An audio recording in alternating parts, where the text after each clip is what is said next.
Whaatala whātu talafo o le nei fo i asfarai leo si mail whaafonga o tala o le tae au. Ua o osi ese nei le ngoa le ka le sia so fitu tu to tasi maile le si tala o charities a New Zealand. Ma fua mai i le leo na wa ai o tupe ma o ai le ngaoi. O lea ua lua tau sanga o whaia so eso enga whaasanga i le Samoan Independent Seventh Day Adventist po o le SISDAC tau au fiai e ka le sia e se fulu i tatonu o au kilani. O le tausanga e lua office fun maltolu na mua i o aile ka le sia i le Serious Fraud Office. Ma o so esu enga nei na toso ai le lua office ful fitu le sa avea mateo tupe o ia foe o le alota maita e le whaafea ngainga. Elizabeth Papu i le lua tausanga maleiva ma sina i le fale pui pui ona o le ngaoi. Aluai si lia malitasi tesi ma le 1 miliona mai le lotu ma whao ngai ta alonga casino. Ai le reporti u whaalawilo nei le Charities New Zealand pe ona reportia le leiti o New Zealand. O lo mawai tupe na alu Malaysi tau tupe na iai mua foi o Joseph Stowers e sidia malifase la wiwa se fulu wafita la. O le taitai o le SISDAC, Pastor Willie Papu, o ia leo lo tau la mua nei so e soenga. Pei foi ona ia tau solo mua e sa atu le lata i le tasi miliona i le one coin, ma le tasi tesi ma le 5 miliona i le WFE Capital, ma o nei invesi uma na lapata ia le Financial Markets Authority e ono tau whaavalea ma i le reporti lea ua ngau umatu pe le SISDAC na invesi iai. O lo sa foi le reporti le tinana tau la mua i le one coin, Sina Hunt, lea na alu malesilia ma le lua se la wafeta la. Tu sam so esu enga o whaalawilo nei, o le ua toi totongi atu e le whaafenga inga ia Papua nga i le SISDAC, le tolu se lau 5.5 afe, ma le 2.5 tā la, mō tupe ua ngau i le WFE Capital. O le aso wharaira vai aso tā luai, le aso 5 Februari, le ana ave ese aile ingo le SISDAC, mai le Charities Register, ma ele mawhaiona to e tālo sanga i le sitala i le ono masina. A o le whaafenga inga ia Papu ma Joseph Stowers, ua whaalea o ngā ino la ua tofinga o ni sui ofisa o se charity, ma e tu maulea whaasalanga mo le whātau sanga.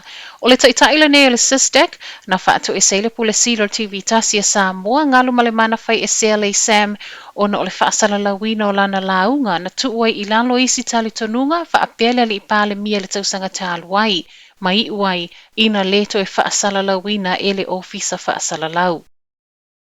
Ua toe wala au maile pack and save i Clendon i Manarewa. Toe whaafo i maile beef mince o na e ono mawai hard plastics. O le nei mince na whaapepa i le aso na nafi ai umalona le lei po le best before date i le aso se fulu whao le masina nei. E lui tu ai ngai ngoa lo o whaatawinai nei peppermints o le Clendon brand New Zealand Beef Premium Mince ma le Clendon brand New Zealand Beef Mince. I se whaasalaunga o whaalawi lo o whautuinai i lato na whaatawina aua na i tau mawhaina ma ia whaafo i mai le pack and save i Clendon mo lau refund. Silia ma le whaasa fulupa anga le New Zealand Transport Authority po le NZTA na sia whaasole tū la fono e se tasi o tangata whai ngā luenga le pūlenga. O le whaiunga le lua awhes fulma le valu na tūpu ai lea soli ngā tū la fono, ma ua mōlia to e tūli ai ma lea tangata ngalue. Vei tai mai lea taimi sa ia o mai le taimi nei, o lea ele i lewa na whailoa e le pūlenga le NZTA pa anga e ana whaamaumaunga na sue ina whaasole tū la fono e lea tangata whai ngā luenga. Ma ua whaali ai le fia fio se tasi na whesota i atu iai tu sama reporti ale News Hub. O whaamaumaunga na o iai so e ngā le ua tūli, e au fiele ingoa atoa o le tangata wa a fia. O lo na so whanau, numero le laisene, plate number le taavale, whaapele tu ai ngā taavale o lo whealwa iai. Ai mai le NZTA, o le mafuanga na le vave longo i nai pa anga wa a fia le me ua tupu, o na ole papo lenga ina ne ia a fia i so e ngā le ofiso leo. O ke topa le lua fes fulvalu, le ana whaato a maua i le pōlenga le amata upu, ma a ofeso ta i atua i la le pōlenga i le fast full ma le whao i la tau wa a fia, o lo lapata i ai fo i le ono ngā o ia, e nisi o la tau wha maunga. E le vao le lua afe ma le tolu afe isi tangata whai ngā luenga wha au pōpō, wa aile mā loe au mai e feso soani le whainga o tui o le COVID. O le o ngā totono le masina tāluai, na amata sa waile wala au mo i lato e fia ngā lulue i le whaasolonga o tuinga. Pe a o ina amata whai atu i le COVID, ma e o mai i le taimi nei, silia ma le afe valu se lau i lātou ua talosanga. E se mai i lea whainumera, e silia ma le lua afe i lātou ua mai a koleni ina i le taimi nei lātou te whaatautaia, ma ele o mamau wha mai a lātou wa o onga. O nei a onga matole ninga o lo whaatautaia il Immunization Advisory Committee, ma e o mai le taimi na tu whaatasi ai talafou, o lo tatala pia le awa noa mo i lātou e fia ngā lulue i le nei au nanga e whaaulu atu talosanga. Ma tala mulimuilo nei tae au. Talo mai ona a mata to tongi whalitali mā lolo o whaanofo e sei lātou mai whafu. E tu sama le 2.3 miliona le tau ato o pili po invoices tu i nātu i lātou o mai whafu.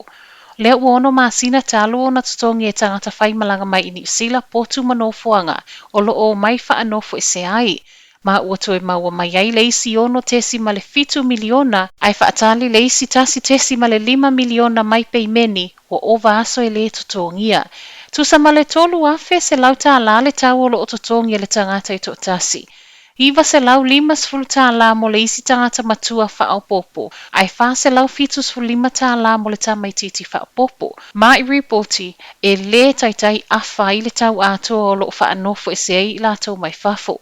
Ai mo i lātou o toi tīpoti mai au se tālia, o tangata sulu whai, kone sula, ma nisi lava o mafu anga tatau. O lo o mawhaiona sāwa vali ese mai ma neino fuanga, e au noa male popole i le tau e tutongi. Lo o mawhai foiona sila sila le māloi le mawhai e tāla sanga i tangata mai whafo e no no fufua, ma ua whai loe le so upu tawala mai tala le tio ni usila, o lo o mawhaiona tāla sanga i no no fufua e le ianga i mai, talo sanga a ono no foi i whalitali malo, po le mai atu ua foi o no fuanga o wha no foi se ai, ma e le ma whaina talia nei talo sanga pe a le aini wha maoninga. Tala nao le nei tae au, manuia tele le nei aso.